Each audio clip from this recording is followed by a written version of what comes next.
दोस्तों अगर मैं आपको एक जॉब सेलेक्ट करने का ऑप्शन दूँ, उसमें आपको कुछ करना नहीं है, जाके बैठना है और कुछ नहीं करना, लेकिन वो जी सिर्फ 31 डेज़ के लिए, ओनली 1 मंथ के लिए। तो उसमें जो आपको पैसा मिलेगा उसके 2 ऑप्शन है।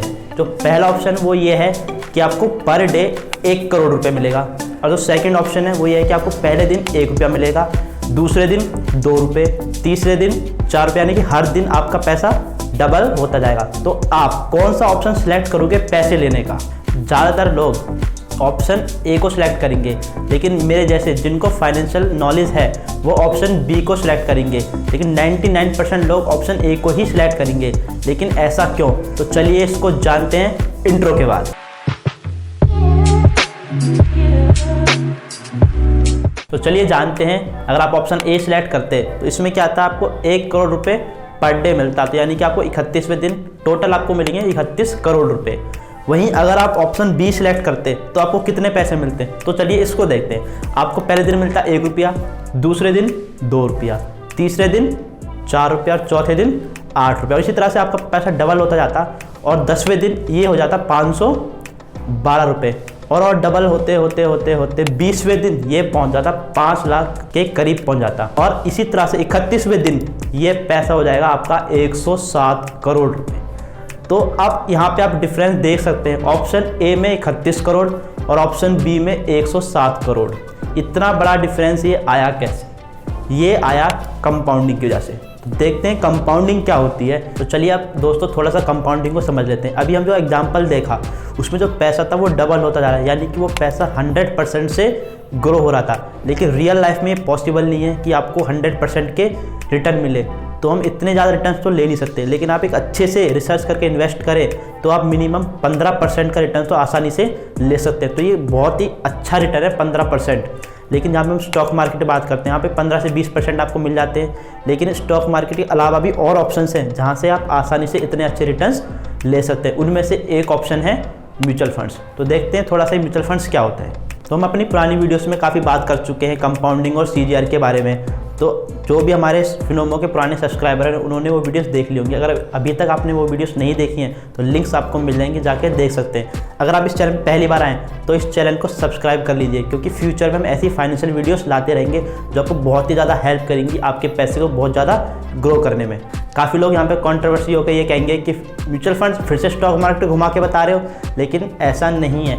म्यूचुअल फंड्स के थ्रू आप स्टॉक मार्केट में नहीं बल्कि गोल्ड, रियल एस्टेट और बॉन्ड्स, डिबेंचर्स में भी आप इन्वेस्ट कर सकते हैं। तो म्यूचुअल फंड्स के थ्रू आप सिर्फ स्टॉक मार्केट में ही नहीं और अलग अलग जगह भी इन्वेस्ट कर सकते हैं। और आपने एक वो लाइन तो सुनी होगी ना म्यूचुअल फंड्स रिलेटेड, बता भाई। Mutual funds and market are subjected to market risk. Read all the documents related to the scheme carefully. तो चलिए अब जानते हैं डिटेल में कि म्यूचुअल फंड्स क्या होते हैं। सपोज करो आपको अगर 1000 रुपये इन्वेस्ट करने हैं, तो आपके जैसे बहुत सारे लोग होंगे जिनको भी रुपए इन्वेस्ट करने हैं, तो सारे लोग मिलके अपना फंड एक AMC कंपनी को दे देंगे, यानी कि एसेट मैनेजमेंट कंपनी को। वहाँ पे फंड मैनेजर होते हैं, एक्सपर्ट्स लोग होते हैं, उनके पास अपनी रिसर्च टीम होती है। वो रिसर्च करने के बाद आपके पैसे को आगे इन्वेस्ट करते हैं और वहाँ से रिटर्न्स कमाते हैं, वो रिटर्न्स फिर आपको दे देते हैं। तो ये सारा काम फ्री में तो करेंगे नहीं, तो इसके लिए वो एक छोटा सा कमीशन आपसे चार्ज करते हैं, जिसे बोलते हैं एक्सपेंस रेशियो। तो वो ज़्यादातर 1 या 2% से रिलेटेड ही होता है। तो चलिए मैं आ चुका हूँ अपने म्यूचुअल फंड के ऐप में, जहाँ पे देख सकते हैं मैंने अपना एक ब्लू एक्सिस फंड खोला हुआ है। तो यहाँ पे देख सकते हैं, यहाँ पे लोगों ने 33,966 करोड़ रुपए इन्वेस्ट करे हुए हैं। और साथ ही साथ आप यहाँ पे देख सकते हैं, यहाँ पे डाइवर्सिफाई पोर्टफोलियो होता है। इसमें क्या होता है कि जो कंपनीज है वो आपका पैसा एक जगह नहीं लगाती, अलग अलग जगह लगाती है, जिससे जो आपका रिस्क है वो थोड़ा कम हो जाएगा। अगर कहीं पे लॉस हो गया तो बाकी जगह पे आपका लॉस कवर हो जाएगा। तो यहाँ पे देख सकते हैं इस फंड ने आपका जो पैसा है Bajaj finance, ICICI bank, HDFC bank, Infosys, Tata consult, Reliance net, मतलब बहुत अलग अलग जगह आपका पैसा लगाया हुआ है। तो यहाँ पे आपको डाइवर्सिफाई का ऑप्शन भी मिल जाता है। साथ ही साथ यहाँ पे हम जो एक्सपेंस रेशो की बात की थी वो देख सकते हैं, यहाँ पे 0.47% है। तो कभी भी जब आप म्यूचुअल फंड सेलेक्ट करें तो कोशिश करें कि ऐसा फंड सेलेक्ट करें जिसका एक्सपेंस रेशो थोड़ा कम हो। तो यहाँ पे आप फंड मैनेजमेंट भी देख सकते हैं कि इसके फंड मैनेजर कौन है। यहाँ पे आप सारा कुछ डिसाइड कर सकते हैं कि आपको किस फंड में इन्वेस्ट करना है नहीं करना। तो ये मैंने ग्रुप पे ओपन करा है, तो अगर आपको भी इन्वेस्ट करना है तो लिंक आपको डिस्क्रिप्शन में मिल जाएगा, आप अपना अकाउंट खुलवा सकते हैं। तो चलिए अब समझते हैं कि म्यूचुअल फंड्स में हम इन्वेस्ट कैसे कर सकते हैं। तो सबसे पहले तो आपको एक अकाउंट खुलवाना है, तो अकाउंट तो खुलवा लीजिए। उसके बाद इसमें इन्वेस्ट करने के 2 तरीके हैं। पहला लमसम, यानी कि आप एक साथ अपना पूरा पैसा डाल दें। अगर आपके पास 1 लाख रुपए हैं तो आपने 1 लाख रुपए इन्वेस्ट कर दिए, इसको बोलते हैं लमसम। और दूसरा होता है SIP, यानी कि सिस्टमेटिक इन्वेस्टमेंट प्लान, यानी कि इसमें आप हर महीने कुछ पैसा इन्वेस्ट करते रहते हैं। अगर आपके पास 500 रुपये तो आप हर महीने 500 रुपये इन्वेस्ट करते रहेंगे। तो आप अपने अकॉर्डिंग जितना आपके पास पैसा हो उस हिसाब से इन्वेस्ट कर सकते हैं। तो 90% लोग इसी ऑप्शन को सिलेक्ट करते हैं।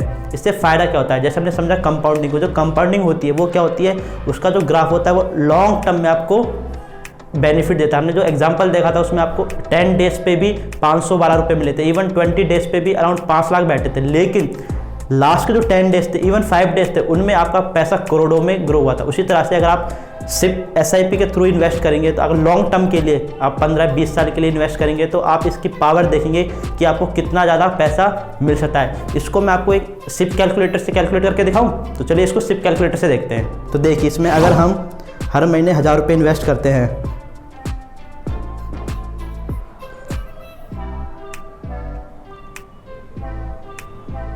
10 साल के लिए 15% से, तो आपका देख सकते हैं यहाँ पे आपका 1,20,000 रुपये आपने इन्वेस्ट करे, प्लस आपको 1,58,000 से ज़्यादा का आपको रिटर्न मिले, तो टोटल आपका 2,78,000 रुपये हो चुके हैं। तो देखिए आपको कितना ज़्यादा आपको रिटर्न आपकी प्रिंसिपल अमाउंट से ज़्यादा मिला है। अगर आप इस टाइम को डबल कर दें, 10 साल को 20 साल कर दें, तो देखिए यहीं आपका जो अमाउंट है वो 15 लाख से ऊपर पहुंच जाएगी। जो आपका रिटर्न है यहाँ पे 12,75,000 से ज़्यादा है। तो देख सकते हैं कि जो power of compounding long term में कितना ज़्यादा बेनिफिशियल होती है। अगर आपने सिर्फ 1000 रुपये इन्वेस्ट करे थे, अगर आपके पास ज़्यादा रुपये हो, अगर आप 10,000 रुपये इन्वेस्ट कर सकते हो पर मंथ, इवन ये बहुत ज़्यादा अमाउंट है लेकिन आप फिर भी कर सकते हो, तो देख सकते हैं आपकी जो अमाउंट है वो 1.5 करोड़ से ऊपर पहुँच सकती है। आप सिर्फ 20 साल में 1.5 करोड़ रुपये सेव कर सकते हैं। इसमें जो आपका जो प्रिंसिपल अमाउंट है वो सिर्फ 24,000 है, लेकिन जो आपका रिटर्न है वो 1,27 लाख रुपए है। तो देख सकते हैं जो पावर ऑफ कंपाउंडिंग वो लॉन्ग टर्म में कितना ज़्यादा इफेक्ट दिखाती है।